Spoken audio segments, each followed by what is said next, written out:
राज्य में वर्षा प्रभाव में कालबैशाखी जनित वर्षा प्रभाव में दिन तापमात्रा दृष्टान्तमूलक भाव में ह्रास घटी देखा सर्वनिम्न दिन तापमात्रा नवरंगपुर में 25.5 डिग्री सेल्सियस रेकर्ड कर जहाँ पूर्व दिन तापमात्रा तुलन में पाखापि 15.5 डिग्री तापमात्रा तलक खसी देखा टिटलागढ़ बलांगीर में 10 डिग्री जाए तापमात्रा तलक खसी भुवनेश्वर में गतकाली पाखापाखि 7.2 डिग्री सेल्सियस पर्यटन तापमात्रा जाए यदि आभ्यंतर ओडिशा देखा अनेक स्थान में आमर 8 ରୁ 9 डिग्री पर्यंत तापमात्रा ह्रास घटी बेले उपकूल ओडिशा रे जोटा कि आमर 4 ରୁ 5 डिग्री पर्यंत तापमात्रा जोटा हाराहारी ह्रास घटी बर्तमान देखा गतकाली तुलन में आज सामान्य तापमात्रा वृद्धि होवार संभावना रोचे भुवनेश्वर कथा कहबा भुवनेश्वर आज तापमात्रा 37 ରୁ 38 डिग्री मध्य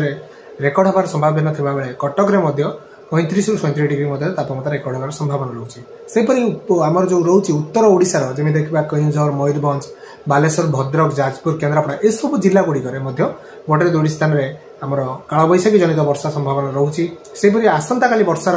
सामान्य मात्रा वृद्धि होवार संभावना रोचे सहित विस्तृति वृद्धि होवार संभावना रोचे तापमात्रा देखा ए विशेष परिवर्तन हेबनी आगामी 24 घंटे सामान्य वृद्धि पाइब ता सहित परवर्ती समय विशेष वृद्धि होवार संभावना नहीं एही प्रकार स्थिति लगी रहिबार संभावना रोचे।